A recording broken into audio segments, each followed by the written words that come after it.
Bonjour et bienvenue sur l'Argus.fr. Nous vous proposons aujourd'hui une petite confrontation statique avec, vous l'aurez reconnu, la toute nouvelle Twingo, le 4e opus qui arrivera sur le marché au printemps 2026, certainement l'une des nouveautés les plus attendues du moment. Nous lui avons trouvé une rivale de taille en la personne de la BYD Dolphin Surf, modèle 100% chinois. Alors nous allons faire le tour extérieur, découvrir l'intérieur, les modularités, parler technique, motorisation et même tarifs pour savoir si la nouvelle Twingo aura fort à faire face à la BYD Dolphin Surf.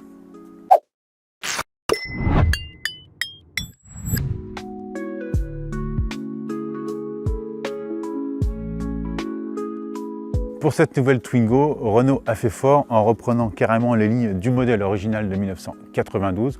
Donc on retrouve cette bonne bouille, ce regard, évidemment tout est modernisé, mais la tendance générale est là avec ce capot court, le montant de pare-brise très incliné, donc vraiment en avant très ramassé. Et puis cette bouille, ce sourire jovial avec ici les phares qui sont réinterprétés, évidemment on est en 2025, donc on a des LED, mais on retrouve la forme globuleuse des optiques originales. Ici une petite calandre qui simule un peu la calandre de l'ancêtre, mais comme on est sur une version 100% électrique, évidemment, c'est juste un élément de plastique. Ici, le bas de bouclier, et puis vous le remarquez, pas de pare-choc, mais juste ici, de chaque côté, c'est pareil sur le bouclier arrière, des éléments en polymère qui permettent de protéger la carrosserie des chocs. Cette Twingo 4, on l'a dit, et on le verra notamment à l'intérieur, multiplie les clins d'œil à sa glorieuse aînée, notamment ici, voilà, alors sur la première Twingo, c'était 3 aérations. Ici, elles sont masquées, mais Renault a conservé des caches plastiques, et notamment le central, qui, grâce à ce petit accessoire, permet d'ouvrir pour découvrir, voilà, la trappe et le bocal de lave-glace. Alors si cette Twingo 4 reprend le design du modèle original de 92, côté dimension, elle a grandi puisqu'on passe à 3,79 m de long. Pour mémoire, la première ne faisait que 3,62 m. 1,72 m de large pour 1,49 m de haut et un empattement de 2,49 m. On retrouve le profil rondouillard de la Twingo. Alors comme je vous le disais, le pare-brise très incliné, le capot court qui fait vraiment en avant ramassé. Ici, la trappe de recharge, puisque je vous le rappelle, on est sur un modèle 100% électrique. Alors sur cette version haut de gamme, on dispose de jantes optionnelles en 18 pouces, une taille qu'on n'aurait jamais cru possible sur une Twingo. Et puis on poursuit avec ici malheureusement l'abandon des poignées de porte en 2001 pour des poignées de porte classiques. En revanche, on retrouve la vitre arrière oblongue. Et puis vous l'aurez remarqué évidemment, grosse différence par rapport à la première Twingo. Sur celle-ci, nous avons des portes pour accéder aux places arrière. On termine ce tour extérieur de la Twingo avec la partie arrière. Alors comme à l'avant, on retrouve la signature lumineuse du modèle original, évidemment revisitée à la sauce 2025, avec une arche en LED ici, et puis les 3 petits blocs, avec au milieu les clignotants. Pas de pare-choc à l'arrière comme à l'avant, mais toujours ces petits blocs en polymère. Et puis cette lunette totalement encadrée, cette lunette arrière totalement encadrée, qui est un élément de design, mais aussi un élément aérodynamique. Aérodynamisme aussi, qui se traduit ici par la présence de ces petites ailettes sur les blocs optiques. Et puis on termine enfin avec une typo spécialement créée pour le modèle Twingo. Et puis ici, le bas du bouclier classique en plastique. Autre modèle, autre ambiance avec la BYD Dolphin Surf. On oublie les rondeurs de la française, la douceur. Ici, on est sur quelque chose de plus agressif, un peu façon manga. Alors oui, BYD, c'est chinois, mais enfin, on reste en Asie quand même. Je vous le disais, même très agressif, parce que la signature lumineuse n'est pas sans rappeler, notamment la forme du phare. On pourrait presque croire une mini Lamborghini. Un bouclier très sculpté. Alors pour le coup, ici, on a un vrai pare-choc. Et puis un capot certes court et incliné, mais vous voyez que le pare-brise est de l'un un peu moins. Donc on va voir de profil ce que ça donne. Ça ne se voit pas forcément, mais côté dimension, la BYD est plus imposante que la Twingo. Elle mesure en effet 3,99 m de long, c'est 20 cm de plus que la française. 1,72 m, c'est la même largeur entre les deux modèles. Mais en revanche, 1,59 m de haut, là encore, c'est 10 cm de plus que la Twingo, pour un empattement de 2,50 m, un petit centimètre en plus à l'avantage de la chinoise. Alors le profil, il est tout aussi dynamique que la face avant. Alors on notera toutefois ici les roues de 16 pouces qui semblent un peu perdues dans les grands passages de roues. Mais voilà, un profil très sculpté, très dynamique, avec notamment ici un bas de caisse habillé d'un élément en plastique, un bas de caisse creusé, là encore pour gagner en dynamisme, une ligne de vitre beaucoup plus fuyante que sur la française, et une ceinture de caisse plus haute. On verra à l'intérieur si ça se traduit par une sensation d'engoncement ou pas. Les poignées de porte, pour le coup, qui sont ici affleurantes sur la chinoise. Et puis un gros béquet, et encore une fois, les feux qui débordent, une façon très sculptée de dynamiser l'ensemble de la voiture. On l'a dit, la BYD Dolphin Surf joue une toute autre carte côté design. Une lunette très étroite, la signature lumineuse placée en hauteur, justement sous cette lunette, le nom de la marque, le nom du modèle classique, un véritable pare-choc, contrairement à la Twingo. Et puis encore une fois, sportivité oblige, un diffuseur ici, original pour une mini citadine 100% électrique. Bienvenue à bord de cette Twingo de 4e génération. Alors sans surprise, comme à l'extérieur, à l'intérieur, on retrouve l'esprit de la Twingo originelle avec cette planche de bord cylindrique, assez massive, très honnêtement, plus massive que dans la première version de 1992. Du coup, même moi qui suis assez grand, je pense que je vais être obligé de relever un peu le siège parce que si je veux au moins deviner le bout de l'avant. Mais pour le reste, présentation moderne. Alors, la Twingo repose sur la même base Ampere Small que la Renault 4 et la Renault 5, dont on retrouve grosso modo la même interface, mais modifiée à la sauce Twingo. Par exemple, le bloc compteur de 7 pouces dispose d'une animation spécifique dédiée à la citadine. Il faut savoir que le système Open Air Link, qui équipe ce haut de gamme Techno, c'est probablement l'un des meilleurs systèmes embarqués aujourd'hui dans ce qui se fait dans la production automobile. Et puis pour le reste, je vous le disais, petit clin d'œil à la Twingo originale avec ici le bouton de warning, que chez Renault on appelle nez de clown, j'ai appris ça tout à l'heure. Alors sur la première Twingo il était au-dessus, ici pour cause d'écran tactile il a migré là. Ici cet élément coloré couleur carrosserie spécifique au haut de gamme Techno. Sur l'entrée de gamme Evolution, cette partie là sera d'office en blanc moucheté. Et puis côté finition, alors pour le coup on a vraiment affaire à du matériau brut, voilà, ça sonne vraiment toc, c'est assez basique, assez rustique, mais tout y est. C'est assez ergonomique, on est chez Renault. Un gros volant qui est un peu déroutant pour une si petite voiture. Et puis pour le reste, si on parle rangement, il y a près de 30 litres de rangement aux places avant et encore 6 litres aux places arrière. Pas sûr que la BYD Dolphin Surf fasse aussi bien. Avant de découvrir les places arrière, un petit mot sur la conduite. Alors évidemment, on est sur du statique, donc hors de question de conduire la voiture. On note toutefois ici le levier de vitesse, donc pareil comme sur R5 et R4, placé en hauteur. Voilà. Et puis surtout, les petites palettes au volant qui permettent de gérer la régénération du freinage pour recharger un peu la batterie. Ça, c'est un élément plutôt pratique puisqu'on peut la moduler selon différents modes. Nous voici à l'arrière de cette Twingo. Alors, c'est une mini citadine, on l'a dit, 3,79 m de long, un empattement de 2,49 m.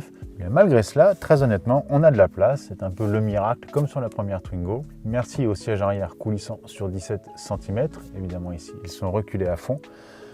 Alors en termes de position de voyage, alors petit bémol sur les assises de la banquette qui sont un peu courtes, et puis aussi modèle électrique oblige, le plancher est un peu haut, ce qui fait que voilà, on a un peu tendance à avoir les genoux un peu trop élevés. Et puis très sincèrement, même si on arrive à glisser ses pieds sous le fauteuil, voilà, c'est quand même pas l'idéal, mais encore une fois c'est une mini citadine, donc voilà, on peut quand même voyager à 4 adultes sans problème. Et puis dernier détail, encore un autre, rappel à la première Twingo. Alors déjà, ici, il y a des portes, c'est quand même plus facile pour accéder à la banquette arrière. Mais on a gardé, en revanche, le principe des vitres arrière à ouverture à compas. Côté coffre, la Twingo s'en sort plutôt pas mal pour une mini citadine. Merci aux sièges arrière coulissants qui permettent de faire varier le volume de coffre de 260 à 360 litres. Et puis, les dossiers abaissés, on passe même à plus de 1000 litres. Par ailleurs, sur cette version haut de gamme Techno, on a la possibilité d'abaisser le dossier du siège passager avant, ce qui dégage une longueur de chargement de 2 mètres. Enfin, autre astuce dans la française, c'est le bac sous plancher de 50 litres. Et surtout, on y accède via un plancher en 2 parties, ce qui fait qu'on peut avoir une partie chargée par exemple à gauche, et on peut quand même continuer à soulever pour récupérer par exemple le câble de recharge. Nous voici à bord de la BYD Dolphin Surf. Alors, comme dans la Twingo, nous avons affaire à une version haut de gamme. Côté présentation, c'est totalement différent de la française, évidemment. C'est ici beaucoup plus épuré, j'ai envie de dire presque aérien et moins massif. J'ai un peu plus de vision sur ce qui se passe vers l'avant. Côté écran, en revanche, c'est quasiment la même chose. Comme dans la française, on a un bloc compteur de 7 pouces. Et ici, un écran central de 10,1 pouces. Voilà, c'est à peine plus grand que celui de la Twingo. En revanche, comme on est chez BYD, évidemment, il y a la petite spécificité. Voilà, l'écran rotatif. Bon, pourquoi pas. Alors en revanche, sachez que quand vous avez connecté votre téléphone Apple CarPlay ou Android Auto, la fonction ne marche plus, ça ne fonctionne que en paysage. Bref. Côté finition, pour le coup, c'est plus flatteur que dans la Twingo. Alors, on a quand même des matériaux durs, évidemment. Mais on a des éléments sympas, comme ici, cet élément façon suédine, qui est plutôt assez réussi. Les ajustements sont rigoureux. On a un volant en simili-cuir. L'occasion de remarquer que malheureusement, contrairement à la Twingo, nous n'avons pas de palette pour gérer le freinage. Et puis ici, la commande de boîte façon molette. Alors très franchement, je ne suis pas spécialement fan du levier de la Twingo, mais je le préfère quand même à la molette qui est vraiment pas pratique. Et puis côté rangement, là aussi bonus pour la Twingo. Il y en a quelques-uns dans la BYD, mais il y en a beaucoup moins. Et puis surtout, la voiture est étroite, donc les bacs de porte sont aussi relativement étroits. En revanche, côté équipement, sur ce haut de gamme, alors là pour le coup la chinoise bat la française, puisqu'on a des sièges façon baquet avec appuie-tête intégré et ils sont même électriques aux places avant. Donc sur une mini citadine, c'est quand même très rare. Pour rappel, la BYD est plus longue de 20 cm que la Twingo, ça c'est la longueur hors tout. En revanche, en termes d'empattement, la différence n'est que de 1 cm à l'avantage de la chinoise. Alors évidemment, c'est pas avec ces 1 cm qu'elle va surclasser la Twingo, qui est en plus plutôt maligne avec ses sièges arrière coulissants. Pas de ça dans la BYD. On a une banquette classique, 2 places toujours. On a évidemment de la place, un plancher plat électrique oblige. Alors par rapport à la Twingo, les assises maintiennent un peu mieux les cuisses. On peut plus facilement glisser ses pieds sous les dossiers des sièges. Et puis, comme à l'avant, en termes de présentation et de finition, là c'est pareil. La BYD fait davantage d'efforts que la Renault, avec des touches de chrome pour les poignées de porte, des plastiques laqués autour des commandes de vitres électriques. Ici, nous avons des vraies vitres électriques et pas des vitres à compas. Puis même des éléments en tissu, donc voilà, ça flatte le regard et le toucher. Et puis pour le reste, c'est ce que je vous disais quand on a fait le tour extérieur, entre la ceinture de caisse assez haute et la ligne de vitre qui remonte, on a vraiment une sensation d'engoncement plus que dans la Twingo. Ajoutez à cela les imposants sièges baquets à l'avant qui gâchent un peu le paysage. Et puis alors, le ciel de toit noir, alors que dans la Twingo c'était clair. Donc vraiment ici une sensation d'enfermement. On a moins l'impression d'espace que dans la Twingo. Et pourtant, même en tant qu'adulte de plus de 1,80 m, je ne manque pas d'espace. Côté coffre, même si la BYD ne dispose pas de siège arrière coulissant comme la Twingo, on profite d'un volume de 308 litres. C'est quand même une belle valeur pour la catégorie. Et puis une fois les dossiers abaissés, on peut monter jusqu'à 1037 litres. Et sous le plancher, on découvre un bac bien utile pour ranger les câbles de recharge. Enfin, petit détail, comme sur la Twingo, malheureusement, pas de tablette arrière sur la micro-citadine chinoise. Bon, c'est assez dommage, mais je pense que c'est la configuration qui fait que c'était impossible d'en avoir une. Voici pour cette première confrontation statique entre la nouvelle Twingo et sa meilleure ennemie, la BYD Dolphin Surf. Avant de conclure, il nous reste à parler technique, à savoir motorisation, batterie et autonomie. Alors la Twingo, ça va être assez rapide et assez simple. Il n'y a qu'une seule version, une version animée par un bloc électrique donc de 82 chevaux, alimenté par une batterie LFP. C'est une première chez Renault de 27,5 kWh utile en provenance de chez CATL. Pour rappel, le moteur vient de chez Shanghai eDrive, puisque je vous le rappelle, si vous ne le saviez pas en tout cas, que la Twingo a été développée en un temps record, à peine 2 ans, mais elle a été développée en Chine. Ceci explique peut-être cela. Côté autonomie, Renault annonce un rayon d'action de 263 km en cycle mixte WLTP. Et puis côté recharge, alors c'est un peu là que le bas blesse pour la Twingo, puisque de série, elle ne dispose d'un chargeur embarqué que de 6,6 kW en courant alternatif, ce qui permet de récupérer de 10 à 100% en 4h15, vous avez bien entendu. Toutefois, en option, la Twingo dispose de l'Advanced Charge, c'est-à-dire un chargeur embarqué de 11 kW en courant alternatif. Dans ce cas-là, on peut récupérer de 10 à 80% en 2h35. Mais surtout, avec cette option, la Twingo devient compatible à la recharge en courant continu jusqu'à 50 kW. Et dans ce cas-là, on passe de 10 à 80% en 30 minutes. Et cette option permet également de profiter de la recharge bidirectionnelle. Alors vous commencez certainement à connaître V2G, V2L, soit pour alimenter des appareils électriques extérieurs, nomades, soit pour réinjecter de l'électricité dans le réseau. Pour la BYD Dolphin Surf, la gamme est un peu plus étoffée puisqu'on dispose de 3 versions distinctes. Alors en entrée de gamme, une version animée par un moteur de 88 chevaux alimenté par une batterie LFP de 30 kWh brut. L'autonomie annoncée de 220 km en cycle mixte WLTP. Et dès l'entrée de gamme, contrairement à la Twingo, la chinoise est compatible avec la recharge en courant continu de 65 kW, ce qui permet de récupérer de 10 à 80% en 30 minutes. Ensuite, nous passons à une seconde version, toujours de 88 chevaux, mais avec une batterie LFP de 43,2 kWh brut. L'autonomie monte à 322 km et la recharge en courant continu passe à 85 kW, ce qui permet, même si la batterie est plus grosse, de récupérer toujours de 10 à 80% en 30 minutes. Et puis enfin, le haut de gamme, cette version que nous avons avec nous ici à l'image, 156 chevaux, donc ça commence pour le coup à faire beaucoup. On comprend du coup mieux le look dynamique de la voiture. Toujours la batterie de 43,2 kWh, la recharge à 85 kW et du coup un temps de recharge de 10 à 80% en 30 minutes. On termine par la douloureuse, les prix. Au moment où nous tournons cette vidéo, nous n'avons pas encore les tarifs officiels de la Renault Twingo, mais on sait déjà qu'elle attaquera à moins de 20 000 € pour l'entrée de gamme, Evolution. Et on sait surtout que la française étant fabriquée en Slovénie, elle pourra profiter de toutes les aides et tout bonus possibles à disposition, ce qui permettrait d'abaisser largement sa facture.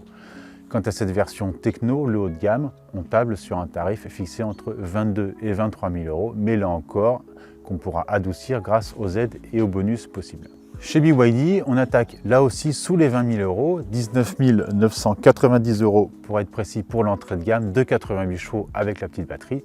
En revanche, pour ce haut de gamme, 156 chevaux et la grosse batterie, il faut compter 25 990 €. Et surtout, la BYD venant de Chine pour l'instant, pas d'aide possible ni de bonus, mais il faut savoir que BYD vient de racheter une usine en Hongrie et pense sérieusement à assembler la BYD Dolphin Surf en Europe, ce qui permettrait là aussi à la chinoise de récupérer des aides pour pouvoir être un peu plus concurrentielle face à la Twingo. Alors difficile de départager ces deux modèles, la Twingo c'est vraiment le coup de cœur assuré parce qu'elle est vraiment très craquante, la BYD c'est quelque chose de plus technologique, de plus dynamique, avec peut-être du caractère un peu plus affirmé. Donc très franchement, tout est affaire de goût. Et puis surtout, ce qui départagera vraiment ces deux modèles, ce sont les prestations routières. Pour cela, il faudra attendre, puisque la Twingo n'arrivera en concession qu'au printemps 2026. En revanche, ce qui risque de poser problème pour la française, c'est sa faible recharge, à moins d'opter pour l'option Advanced Charge. Mais sinon, sans ça, très franchement, 4h15 pour recharger sa voiture à 100%, ça commence à faire long. Mais ce qui pèse dans la balance à l'avantage de la Twingo, c'est sa possibilité de récupérer et de profiter des bonus et des aides gouvernementales qui permettent d'alléger la facture. Vous l'aurez sans doute compris dans cette vidéo, mon cœur penche légèrement pour la Twingo que je trouve vraiment craquante, dans la même veine que la R5. Le rétro chez Renault, ça fait vraiment du bien quand on a des modèles iconiques, mais la BYD a beaucoup d'avantages pour elle. Donc encore une fois, ce sera à vous de choisir. Pour ma part, je me garderai bien de donner un avis. Voici donc la fin de cette première confrontation entre les deux mini citadines 100% électriques.